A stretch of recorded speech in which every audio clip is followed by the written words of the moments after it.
Welcome to Women Are Rising with your host, Katie Kozlowski. This is the podcast where we come together and we bust the myths. We turn things upside down and we get to the heart of the matter. Women Are Rising is dedicated to bringing truths to the forefront and liberating souls from the inside out. Without further ado, here's Katie K and Women Are Rising.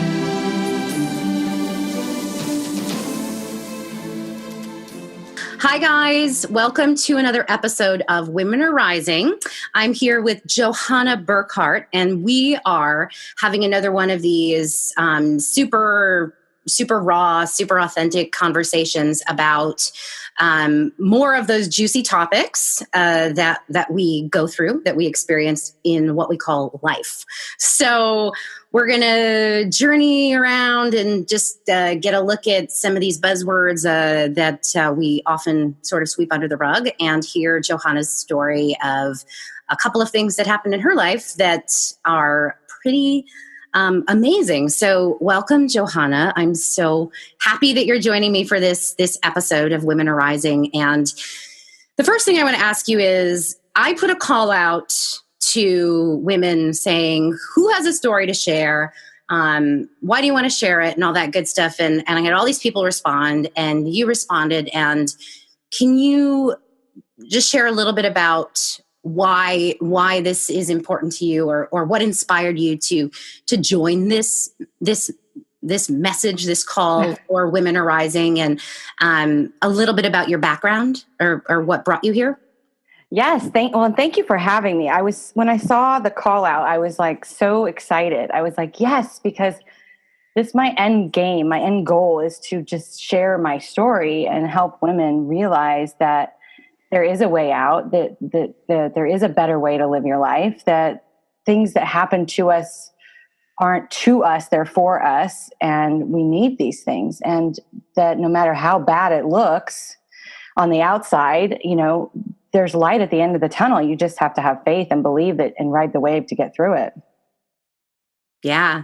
And that's been my motto. That's one other, sometimes I can't speak. I get excited and then I'm like, one of the reasons why I started this is because that's my mission too. And I just felt like there's so many people out there talking about point A, like, oh, it's really bad. We know it's really bad. And point B, which is the light at the end of the tunnel. But we don't really hear about kind of what happened in between.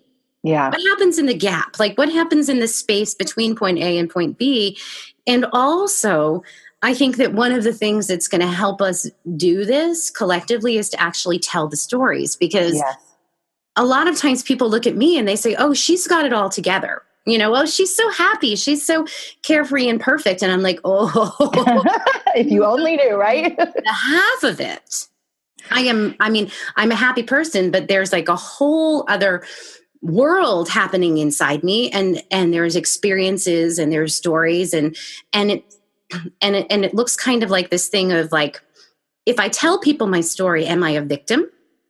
Am I looking for sympathy, or am I doing it because I'm showing you the raft? Yeah. Like, this is the raft, get on it. This is the boat that takes you from hell to heaven, or from dark to light, or, you've got to go from point A to point B. And that at some point it's kind of like, there you are, everything's great. And then something happens and you collapse and you rupture, or you shatter, or you fall apart, and you descend into that pit, and then you come back. Yeah. So I got all kinds on that. Yeah. So like, and I know you do, and I don't want to give it away by saying by telling too much. So I know that you had a health experience, and you dealt with having a lot of alcoholism in your life. And I want to start with the alcoholic father, right? It's an alcoholic father. Yes. Because that's something that I witnessed a lot of alcoholism in my life, in my childhood, and extreme experiences with suicide and all of these things. And I'm curious, can you speak about that? Like, what was it like as a child? And how did you find that when you grew up? Like, what were the residuals? It's kind of like the what's the word I'm looking for? Like the muck that came with it. Can you share a little? So he wasn't always that way. When I was really young, he didn't have, I mean, he had other problems, but alcohol wasn't the main issue at the time. But when life got bad for him is when I noticed, when life got bad for all of us in my home, that's when he turned to alcohol. And he disconnected from the family. He disconnected from me, who I was raised by him up till the age of 12, pretty much just me and him, so we had a very strong connection. And he completely disconnected and just started numbing himself, which I know now is what he was doing. He was just numbing himself in the moment because he didn't know what to do. And he was afraid to take action and better our life and get us out of that situation. And so instead, he chose the easy way out. He numbed himself and pretty much drank himself literally to death. I mean, I watched him die because he was an alcoholic and he was only 56 years old. Wow. So it was traumatic to see that as a child. But now what I know is that as I watched my own journey and I look back at all that I went through, I was always told as a young child to, even as a young adult, stop crying, put your big girl pants on, push it down, get over it, be strong, whatever. And so all the bad things that happened in my life, everything that came about was like, oh, nope, I can't get upset. I can't cry. I can't have a breakdown. I got to be the rock. And I was for my family, always the rock for my family. And so I spent a good part of my life just packing that stuff in my body and holding on to it and moving on. And so the only thing I knew to do, because I watched it, was to drink myself. So when stuff got bad, what do you think? That's what I went. I was like, well, this is what he did. So I drank and I numbed it away for years. I numbed it away and thought my life was great. I'm just going through the motions, but it wasn't. It wasn't at all. And so that turning point of seeing him in liver failure, seeing him die, and having no control over it. My whole life I've spent trying to control my situation, control my emotions, control my environment. I had no control on this one at all. So I went into extreme anxiety over the fact that I couldn't control it. And which spiraled into a massive depression, And during that time, I was doing just the same thing that was killing him. I was just numbing it because I didn't know what else to do. Right. And you just carry that forth. I mean, what you see, these patterns that we see, especially from addictive people, especially from addictive parents, I mean, it just kind of, we set the example, So it's just, you can break the cycle. You can totally break the cycle. Mm-hmm.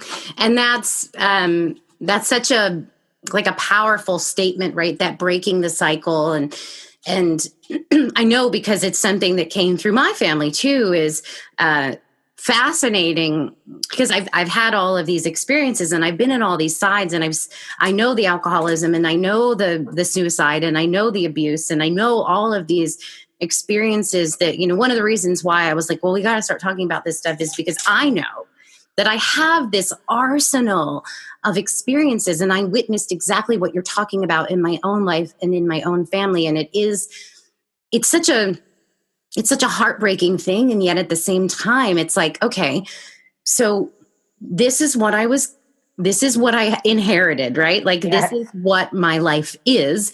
Either I face it and then I honor it and I break the cycle and I do the work and I put the time in, or I don't and I go, everything's fine.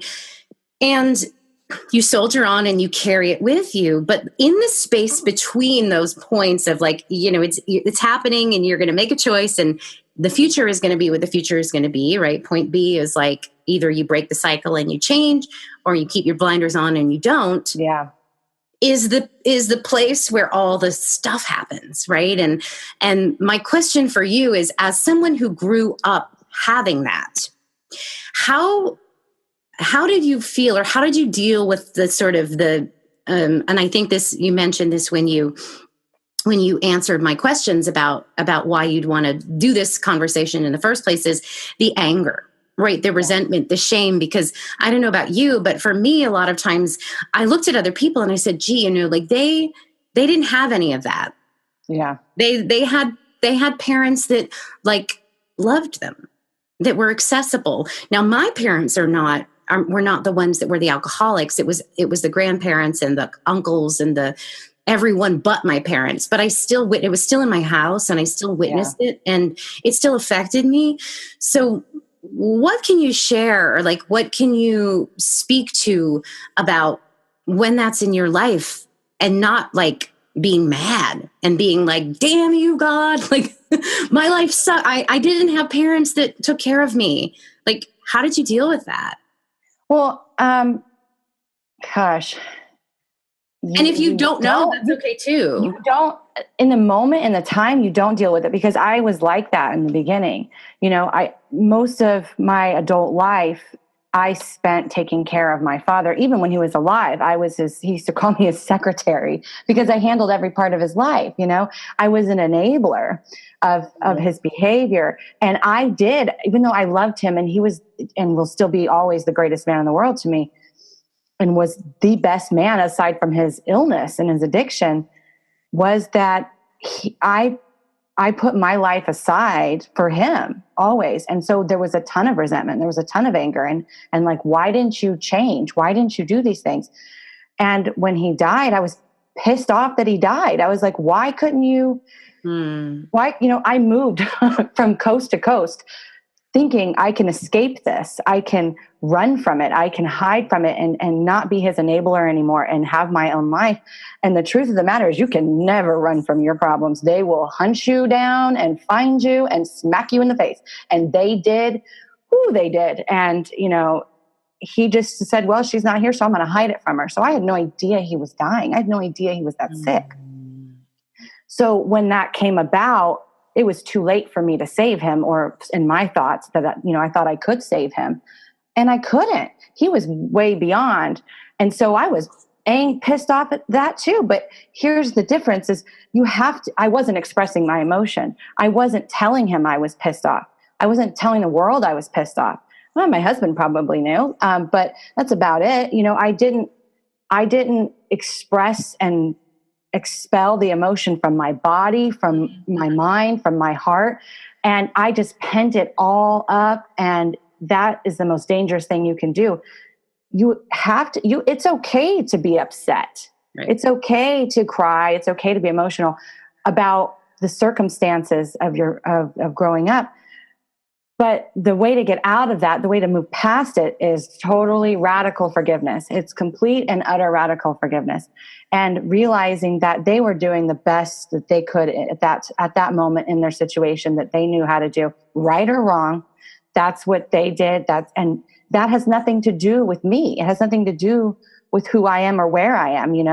I can choose to repeat that and live in a life of anger and resentment and sad and be angry with God and the universe for this. Or I can choose to forgive and say, okay, I don't want to be like that. I don't want to live my life like that. I've spent 30 some odd years holding this crap in and having severe backaches and anxiety and depression and headaches, because guess what? I was holding all this crap in my body, right, and I didn't want it. I mean, my anxiety and control led me to half my body going into paralysis and then diagnosing me with a stroke. That wasn't a stroke, gave me a medicine that could have killed me. I literally 3 days after my wedding had a 50-50 shot of dying from taking a medicine that would bring half my body back. And 3 days in ICU, and still I hadn't woke up yet. Right. Can I ask you, this is for my own sort of fun and giggles. Which side was it? It was my left side. Your left side. Okay. Interesting. Yeah. I'm just asking because, we have the two sides of the body. We have the masculine and the feminine, and the giving and the receiving. And I was curious if it was the giving or the receiving that went numb, and it was the receiving. Because I work with energy and I look at the spiritual. It's interesting because I know that we have, my dog really likes this conversation. I'm going to let him come in. I'm like, oh, I'm a huge animal person. I'm not surprised. Well, okay. At some point, you will see Archimedes today. Maybe, maybe not. Hi, buddy. He's like, he's my assistant. Sometimes he likes to help, and sometimes he doesn't.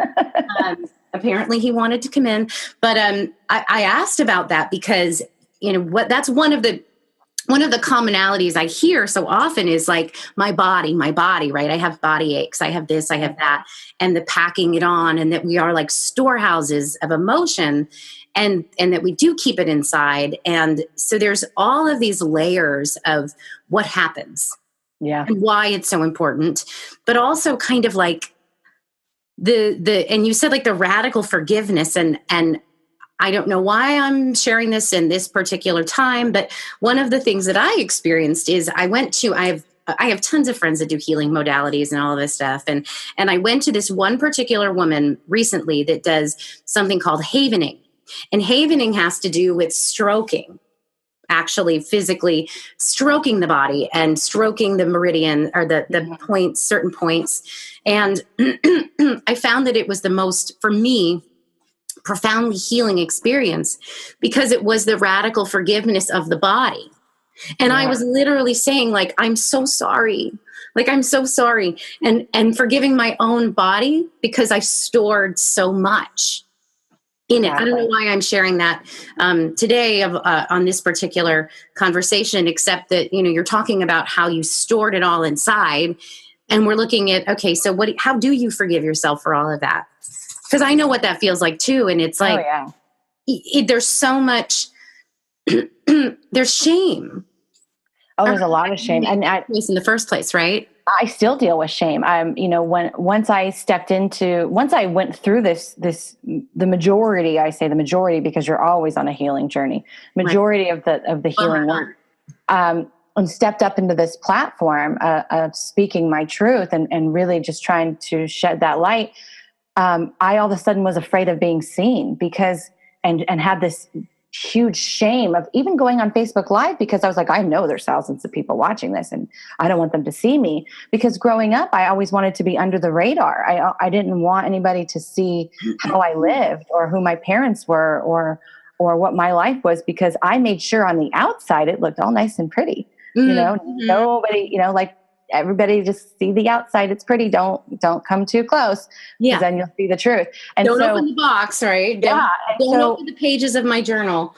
Even though I'm not ashamed of my current life and my situation, I felt that come back in, and it was almost paralyzing. And I was like, no, you are not going back down that road. It's not happening. Right. So how did you, and I can completely identify with that. One of the things that, I keep talking about this lately, because part of my background is I come from, I'm an actress by trade. And so I have done a lot of storytelling in the past, and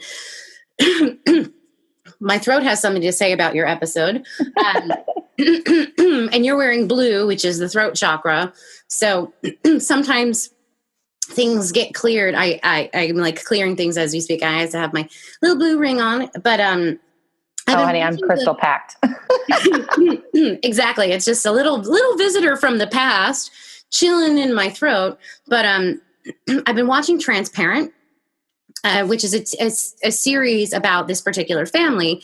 And you see, right, the reality. And I've been fascinated with this lately because I've been so interested in the fact that we've seen this surge of television that sort of tells it like it is. Yeah. And you see sort of like the messy undertone of what a real family looks like. And when you watch it, you kind of cringe. And I felt this way about girls too, but like you kind of cringe and you're like, ooh, oh my God, like I can't believe they're doing that, or I can't believe they're saying that, or I can't believe that that's happening, or like, oh, those people are horrible. Well, how embarrassing. And then I go, but you know what? Like that's reality. Like that's truth. And there's something to be said for the resonance of truth. Mm-hmm.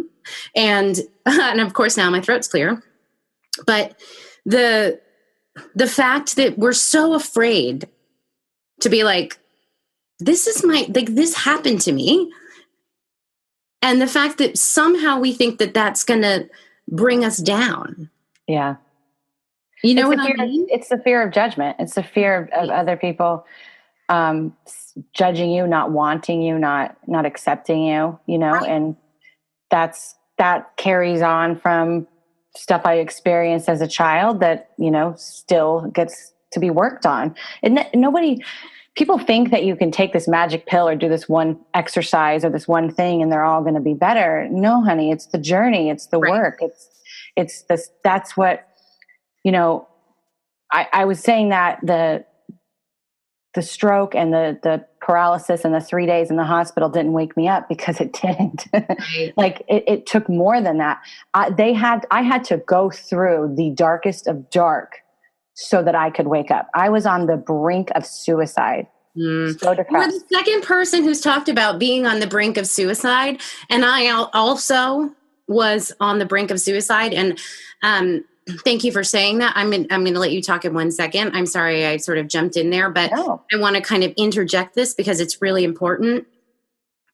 There are far too many people that get to the brink of suicide. Yes. Far too many. I think it's far more, I'm willing to bet that, like, this is a radical number, but like 96% of people on this planet at some point get to that point. Like, I think it's that common. Oh yeah. I mean, for sure. And I don't want to blame people, but I can tell you from my own experience that the doctors and the drug companies did not help me whatsoever. In fact, my doctor fired me when I decided to wean myself off of all of these drugs, because, they thought that I knew better. And I said, you're damn right. I knew better. I know my body and these chemicals and these additives. Now, there is times where people need that, and I'm not saying they don't, but for me, I was just being pumped with different medications that were doing nothing but continuing to numb me out. And so that moment of darkness, I was on a lot of these medications. And when that moment hit with a ton of bricks, when I brought it to the light and said it out loud and told my husband, it's like a light switch went off. And I was like, whoa, like, this is not what I want. I don't want to do this. And it's not like everything switched that day, but I gradually started to find things to latch on to. And in fact, I found a quote randomly on Facebook, and I'm now obsessed. If anybody follows me, they'll see I'm obsessed with quotes. But I had to print it out like 8 by 10 and taped it to the side of my bed that literally was like, get out of bed. Take one step today. Get out of bed. Right. And when I weaned down all the drugs and I turned to meditation and I turned to forgiveness and I turned into myself, I began to heal faster than I ever thought I could. Right. My dog is like, he clearly wants to participate. Archimedes, come here, honey. Why do you do this sometimes? He wants a bone, but I don't have one for him. Sorry, sir. We're having a really serious conversation. I wish that you could see him. Oh, wait. Can you? Oh, here he is. Here's the little that's causing trouble. Even this guy has had his own near-death experience. That's for another day. But I'm interested in hearing about this dark, right? Because it's just so fascinating to me that it seems it's like a common thing. Is like everyone has these moments where all of a sudden we're in the dark. It's like the light goes out and we're like, oh God, now what? And then the light comes on, and you're right. It's sort of like, it doesn't happen instantaneous. I mean, it depends on who you are. I had a bizarre experience. I got hit by a car. So when I got hit by the car, the lights did all come on. Like, I mean, for me, that was like a massive thing. But I had this, and I talk about this a lot. It was really interesting because the car hit me, and I was thinking suicidal thoughts. Like, I was thinking like along the lines of nobody would care if I wasn't here. Like, nobody would notice. Yeah. Nobody gives a hootenanny about me. These were the thoughts I was having right before I got hit. And it wasn't like I consciously stepped in front of the car, but I did kind of consciously know that there was a chance I could get hit. And I kind of was like, I don't necessarily know if it's a bad thing if it does hit me, because I'd like to get out of here. And instead of dying, which is what normal people do when they get hit by a car, like 25 miles an hour, I bounced in the street and I stood up. Like it was a really, oh, wow. yeah, it was a very otherworldly experience. But what happened was I was like looking at myself going like, oh my God, I'm here. I'm still here. Yeah. And I literally did have that wake up moment, but it still did take a really long time to get from that point. I mean, now I was 30 years old, I'm 37 and I'm still grasping and healing. And you're right. It's not something that you do kind of you go kind of like through an unpacking process, right? Yeah, totally unpacking. Like, you have to unlearn a whole bunch of stuff.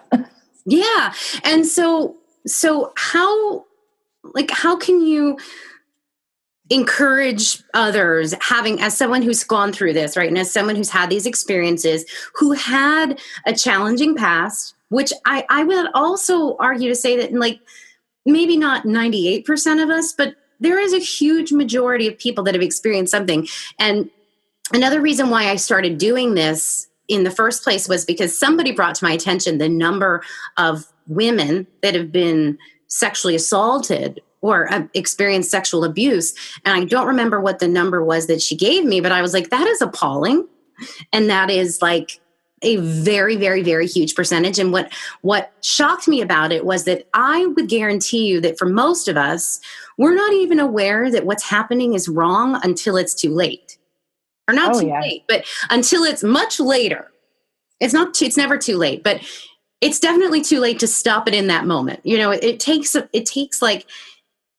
me until I got hit by that car and I started actually looking at my life going, oh my God, like all those things actually happened to me. And I had no awareness of it. Cause like you said, I just numbed it and I just like, was like, whatever, everything's cool. It's all right. That sort of stuff happens. No. And maybe that sort of stuff does. And I think that's kind of things do happen. I mean, you can't control everything, but you can control how you react to it. Right. And this awareness of like, okay, I think that these sort of challenging experiences are maybe more common than we realize. It happens to all of us, but that doesn't mean it's okay. And it doesn't mean you just go like, oh, well, you know what I mean? Like, I was just like, oh, well, I got sexually assaulted. Oh, well, and I'm like, no, it's not. Oh, well, you had a challenging childhood, a father that, was drinking and you had experiences. That's not just, oh, well. Yeah. But it's also not like, oh, woe is me, my curse is on you. So how do you find the middle ground? Like what helped you to go from having this experience and having this near, almost near death, terrifying, traumatizing experience that put you in a hospital, in an ICU where you thought you were having a stroke, which is no small thing. Oh, no. Terrifying, I imagine. Yeah. To where you are now. Like, how did you begin that? And I know one step, but like, what are some of the steps that you took for people that are listening? Well, for the first thing I did was just start journaling. That was before I did anything. It was journaling. And literally, like, I know this is going to sound cliche, but they say, when the student's ready, the teacher appears. That's not cliche. People started appearing in my Facebook newsfeed because, that's what I was doing. I was laying in bed all day crying, going through Facebook. And so all of a sudden I started seeing these things and I'm like, well, who's this? And the first person I really got introduced to was Gabby Bernstein. And, she's had alcohol. She was an alcoholic and drug addict herself, so her story was inspiring. And I just started picking up things slowly. So first it was journaling and then it was reading books. I developed this huge thirst for personal development because I was like, okay, I was the single mother for a long time. I've been married 3 times. I've had a traumatic childhood. Like I was like, I'm always good at picking myself up and fixing the problem.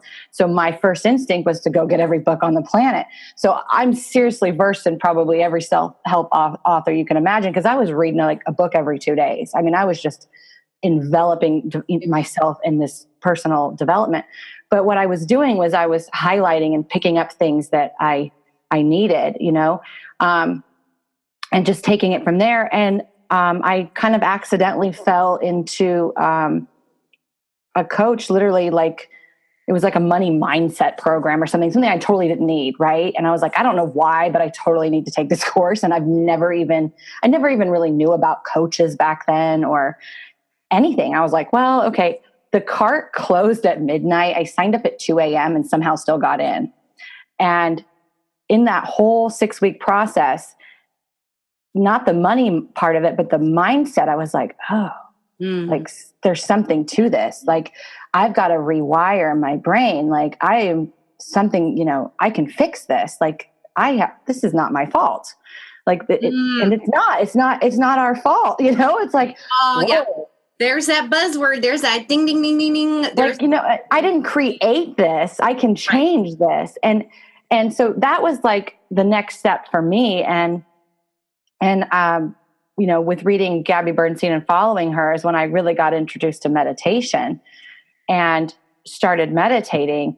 And at the beginning, it sucked. It was weird. I didn't get it. I didn't understand it. I didn't know, but I kept doing it and I kept doing it and kept doing it and kept doing it. And, little did I know, now I remember things from a child, but I had gifts that were started to open up. I'm clairsentient. I'm clairvoyant. And I literally cried for 6 weeks straight at one point because I hadn't cried for 35 years, So it's literally, I hate to say it's one step at a time, but it's a lot of little, small, right actions. It's doing what felt good for me in the moment and getting severely present with what's happening right now in this second and not what happened in the past, because I still have moments. I had a moment a couple of days ago where I literally woke up and knew it was going to be a bad day. And I literally felt trapped in my head that my whatever wasn't going to work in the future because in the past it didn't. I was projecting it. And I literally was like in my head shaking the bars going, I got to stop this. I got to stop this. And I had that moment where I sat on my couch for 2 hours and was debating on whether or not I could take the little bit of money that was left on my credit card and go buy a bottle of wine and a pizza because I wanted the easy way out. And I sat there for 2 hours, I'm not kidding, and battled myself. And I had to stop and I said, what do you want right now? And it was peace. Oh, it's always peace. It's always peace. I wanted the peace and calm in my mind. And I said to myself, as I'm talking to myself, because I do this constantly, is where can you get peace right now? And for me, I'm connected to Mother Earth so much. For me, it's salt water. It's the ocean. And so I grabbed my son, we jumped in the truck and we went to the beach and I walked in the water and watched the sunset, came home at 45 minutes later and started cleaning my house because that's the quickest way for me to get in the present moment. And the next day I woke up and I felt great. But I could have easily slipped back into those old habits and gone back to the dark side and said, I'm just going to numb it out today because it's the quickest way. But guess what? I would have woke up and been like, I feel like crap and my problem is still here. I didn't do anything. Right. So I just brought it to the light and I went and got happy and it went away. Right. But it took me a long time and a lot of practice to get good at that. Right. Right. Yeah. Well, and, there's so much in what you said that's really cool. And one of the reasons why I wanted to do this, also do this project is because we know the fundamental teachings, right? Like we understand from the darkness to the light, you've got to bring it from the unconscious to the conscious. And like, these are like terms, Yeah.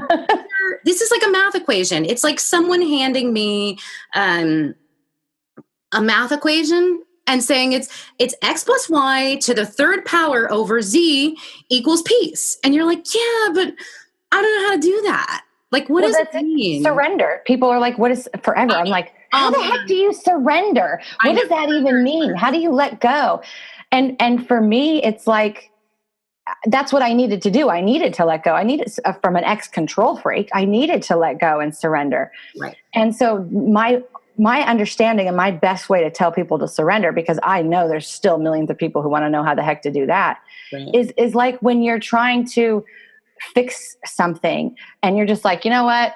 forget it. I don't even care if it works. I don't care if it ever works again or fixes it. And you set down that screwdriver and you walk away. That's surrender. It's Right. just giving, it's just giving up in that moment and saying, okay, whatever's supposed to happen right now is going to happen. And I'm going to go find something else to do because that's clearly not working right now. Right. Well, and it always, I have I actually have like the perfect story of that is, so I'm in I have these, a lot of times I receive these random things and I'm able to, something from the past, it just kind of, I'm able to have it just sort of like deleted, like it just goes away. And so I have a used car. I still owe a lot of money on it, and it's all beat up, it's valueless, all this stuff. And so I have an opportunity to trade it in. And they're going to just take it off my hands, forgive the loan, and give me a new car. Now I have to pay for the new car, but I'm getting this new car. And I'm like, this is great. So yesterday I was I was overwhelmed and I have a lot of things going on. One of them was this project and I'm like, oh my God. And I just, I don't know how to start. And I was freaking out and I went to pull out of the driveway. Now I'm turning my car in tomorrow. I hit the stone wall with my car, busted the front bumper. And I'm like, oh my God, freaking out, all upset. So then I go, I know what, just like you, I go, okay, the one thing that helps me, I've got to go to this park. There's a tree. I sit at that tree and I relax. So I pull up, I'm like looking at the damage again. And I'm like, oh my God, what am I going to do? And I'm like, I can't do anything about it. I have to stop. And so this man comes over and he's like, what'd you do? He's Irish. And some people listening to this will know why the Irish is, because my teacher, my connection, I'm connected to Ireland. And so this guy shows up and he's like, what did you do? And I'm like, and he goes, you have to move that screw. And he sort of like touches the car and walks away. And he shows me that if I just undo that screw, I can put it back in and screw it back in and it's fixed. Yeah. So then I go, the screw is loose and I'm able to actually like put it back in and fix it. But it was like in that moment of just going, well, I'm going to just have to accept it as is. It's going to be fine. And then I could fix it. But there's so often, and it is a lot of, there's blinding, the anger, the everything. Well, it's kind of like the emotion just comes up and you're like, oh my God, I need to get out of this, or I need to fix this, or I need to, it's like this, I need. And it's like a panic. And so sometimes that happens in our own lives with it's almost like the stories, right? Like the dad. Yeah. The alcoholic father being like, I don't care how old I am. I just need to fix this. I just need to make sure that it's okay so that I can move on. Mm-hmm. You know what I mean? And I so get it, because so often I'm still trying to fix what was broken from the past. And that doesn't work. You know what I mean? Because you can't, it's exactly what you're saying is you can't, I often think of the series Lost, right? It's like, I need to go back. It's like, well, you can get on the plane and you can go back, but you're not going to fix anything. Like, why don't you focus on the present? Exactly what you said. And that is surrendering. It is. And the more you focus on the past, the more you're going to project it into your future.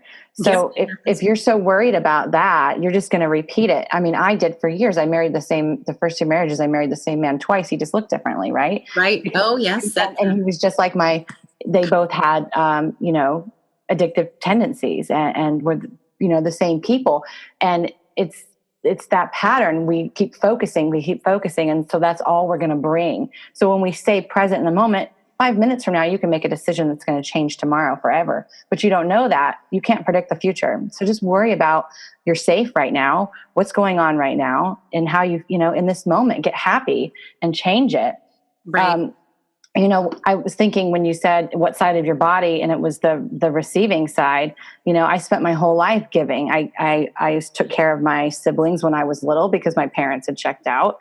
Then I was the mom at 17, and I had a job and I had a family. I got married. I did all these things. I was always giving 120%. I wasn't receiving a damn thing at all, and till this day, I still have to do heart chakra work. I still have to do mirroring work. I still have to love myself, because that's the only person that matters, is me loving me. Right. Otherwise, I can't receive from anybody else. And that was the problem. I didn't love myself because I was so focused on everybody else. Right. Right. And you've just like in that statement itself and this whole episode, there's like certain I'm kind of tracking the commonalities and the buzzwords, and it is always, you know, people saying like, I have to love myself. And it's like, okay, one thing I think that we've misunderstood is, what does that look like? And how do we do that? Another one is this: it's not my fault. You know, it's actually not my fault, because I think that's a common thing. And that was one of the breaking points for me, was when I began, when I realized how much responsibility I had taken for everybody's life going wrong. Yeah. And it was this weird, messed up, backwards formula where I thought, well, I'm strong. You can carry it all on your back and your shoulders. I can take it all for them because I know. And that's sort of this like weird, confused martyr / savior thing that we've always done, because, you know, there was a guy with his name starts with a J, who took it all because he was cool like that. And I'm not saying that that's a good thing or a bad thing. I'm not judging that story, but it's a thing, a mindset that we have been taught, that there's a way to take on all the weight of the world. Mm-hmm. That's so dangerous too. It's so dangerous for not only your mind, but your body and your heart. It's just, it's terrible. I did it for way too long, and we don't need to do that. Women tell me all the time they don't have time to take care of themselves. I said, you don't have time not to. Right. You just don't. I mean, easy. Take a 10-minute salt bath, meditate for 20 minutes, go for a walk, read, do whatever makes you happy, even if it's for 10 or 15 minutes a day. But if you're not happy, if you're not okay, and if you're not filling yourself up, what makes you think that you can give to everybody else? I mean, you're going to end up drained, sick, tired, exhausted, walking around like a zombie, feeling like crap. I mean, this is why you're irritable. This is why you're not happy. Right. So it's easy for me to say that from this point, but it's also easy for me to say that because I've been through it. I know I was that person. You are allowed to say it. Well, then that's the thing, is you did live through it, and you have all these experiences. You have the arsenal of like if it was a math equation, I'd say you have all the data. You have the X, you have the Y, you have the Z. You put it all together, you have the outcome.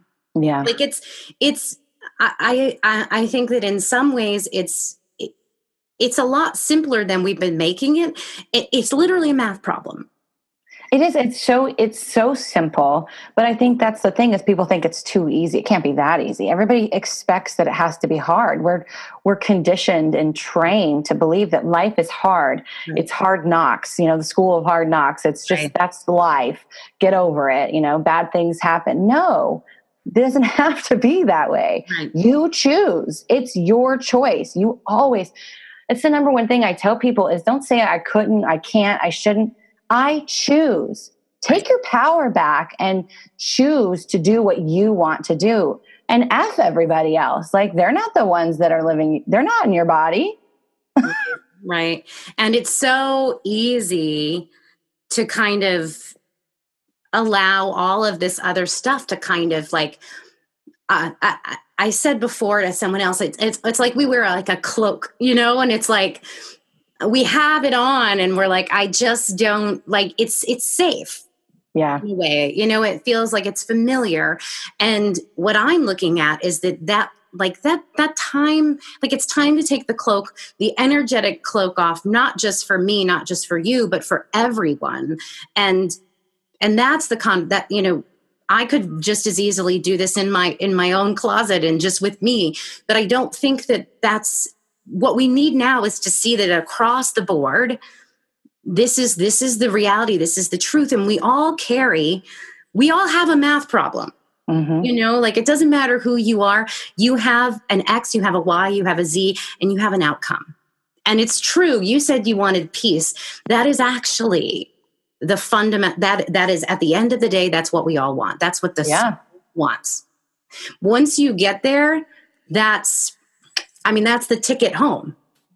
That's it. You have to the dark and the obstacles and the things that we need to go through those. Maybe not as much as some of us have gone through. Like, we probably could have woken up a little sooner, but too late, right? Oh, like, it's done. But people think if you went through life and everything was simple and easy and beautiful, like, what is that? Like, you have to experience these obstacles and these bumps and these dark times to appreciate where we are now. Like, I think it's something that, I might be going a little off, but, I think we chose this. We chose the life that we want to live. And even, for a long time, I had a hard time grasping that. Like, why would I choose that? But I needed to go through this so that I could speak up and say, this is my story. It can be better. It can be different. We can be different people. We can heal each other. It's time to wake up now and see that we can focus on the outcome that we desire. Stop stressing about what happened back then and what was done. What do we want for our future? Right? Like today with the disaster going on in Texas and coming into Louisiana. Today, I put a post on my Facebook, which I usually stay out of politics. I usually stay out of all of it because it's just my choice. I'd rather spread light. But I put on there that my heart was breaking for these people. But what warmed me up was that it took sadly, it took a natural disaster, a catastrophic natural disaster by Mother Nature to have people of all kinds, all human races across the board, no matter their gender, color, anything, to come together and work together happily and kindly and with love and compassion. Why did it take that to do that? Why? Right. Why can't we just learn from all the other ones and say, listen, if we just focus on helping each other and loving each other and being compassionate, God, look how much better we work together. Look how much better the world is. Like, let's wake up. Wake up. Like, that's what it's all about right now. Right. Yeah. There's tons and tons and tons of. That's a whole nother episode. It is a whole other thing, but it's not, because if you think about it, it actually, everything always comes full circle. And you talked about numbing, right? You talked about how your father numbed himself with alcohol. You did the same thing. Your body went numb. It's actually not, because if you're asleep, you don't feel that. And if you don't feel that, you don't know you're in pain. If you don't know you're in pain, next thing you know, your arm's missing. Yeah. You know what I mean? Exactly. So to me, it's not a different story. It's all the same. It's all part of the same story, because I'm looking at this from a fundamental way, looking at the systemic issues, right? Yeah. And why does it keep repeating, and what can we do? Because we all have these experiences. And what I found, at least for me, was, okay, you know what? Like, I can sit and I can try and reach like 20 people at a time, and I can create a program. But more importantly than that, I want to open it up so that people see that this sort of stuff that we're talking about is universal, because there's something in your story that resonates with everyone. Yes. Everybody knows what it feels like to take an emotion and to eat it. And these are universal themes. I hear women talk about this all the time. I put things in my body that didn't feel good. Comfort food, alcohol. Yeah. I allowed a person to mistreat me. I didn't speak up. I tried to save them. All of these things we're doing. And they're behaviors, but they're systemic behaviors. They're behaviors that live in the brainstem, that live in the mind, that we've had forever. Yes. And it goes all the way back to a very long time ago. And what I'm doing is I've got two sort of parallel stories running. We've got the women's stories, like the conversations we're having, and then interjected into those are episodes that I'm creating, where I'm just specifically speaking about the wisdom, the teachings, the belief systems. Where'd they come from? What do we do? So it's like the past and the future are coming together in these conversations. And we're about to wrap up. And I'm going to ask you in a second for, number one, where we can find you and we can follow you, and all that good stuff. And also any parting words of wisdom and guidance around this exact topic of, we know that we started somewhere. There might be some stuff that was not so pleasant. We know we want to get to the place where we're at peace, what's your wisdom or your inspiration for people in that space? Because I actually think that that's the more that people hear this, they're going to go, oh, that's actually what I want too. I didn't know it because it was in another language, but that's what we all want. So what can you offer for people that listen to this and go, yeah, but I don't know how to start, or I don't know what to do? It's twofold, but I think, and this goes for history, this goes for what every woman or man is dealing with in this moment. The first thing we all have to do is forgive. Forgive ourselves, number one, because we're the ones that hold so much weight on our shoulders and our backs and feel like we are responsible for so much that really we're not. So radical forgiveness. You have to release and let go of that past and be okay with it. And I want to say this because I feel like I need to. It doesn't condone or say that it's okay for if somebody did something to you. And I'm going to say something I've never said it anywhere on any platform to anybody. Is I was sexually assaulted multiple times by somebody. And I didn't tell actually there was like 2 people that knew my life because I was so afraid of what would happen if I spoke up. Right. And so because that's a common thing of me being afraid to speak up and say something, it just dawned on me. But we have to forgive everybody and everything that's happened in the past. And then at that next moment, we can unlearn by forgiving, we can unlearn these things and rewire ourselves to allow the love in, to allow the light in, and to move forward until we heal from the past, from history, from everything. We can't move forward. You can't take that next step. You can't flood yourself with affirmations and positive quotes and all these things if you haven't done the work on the back end and healed yourself. And that goes for history. That goes for everything. So radical forgiveness. And once you get through that, then you can flood yourself with love and light and bring those positive affirmations in. All these negative thoughts that we have in our head, they're like pain in the body. They're a warning system telling you what you need to work on. So listen to it, observe it, and heal it. And then you can move forward and rewire yourself. Mm-hmm. That's the basis. And people say that sounds so easy. It's not easy, but you can do it. You can. You have to take the first step and work through it. It's literally take the first step, take the first right action, and the next will follow, and the next will follow. Right. And I like that you're saying right action, because that's one of the 5 values. We have love, truth, peace, nonviolence. You call it right conduct or right action. Yeah. And right action, as opposed to wrong action, makes a really big difference. That's not to say good and bad, but just right, meaning in the right direction. Yes. I always say it's towards yourself, not away from yourself. If you're moving away from yourself, that's the wrong direction. Exactly. And of course that the last 2 minutes, you drop that bomb on me. Like, oh, P.S. by the way. And thank you for saying that. And to me, that's no small feat that you would have it never would have occurred to you to actually say that. And right there is proof that this works. Yes. And is proof that this matters and that you matter and that your experiences matter. Because the fact that you had that and it never occurred to you that you had the ability or the right to say that happened to you, that's a big problem for me. It is. But this is the whole thing. By me speaking my truth, I'm going to continue to heal and learn from my own journey. Same with you. And by you bringing your light and having all these people come on, you're doing the same thing for all these people, and everybody hearing it. Something's going to click for somebody. They're going to be like, whoa, And so this is what we do. We have to tell our stories. We have to say, hey, this is what happened. Do you resonate with it?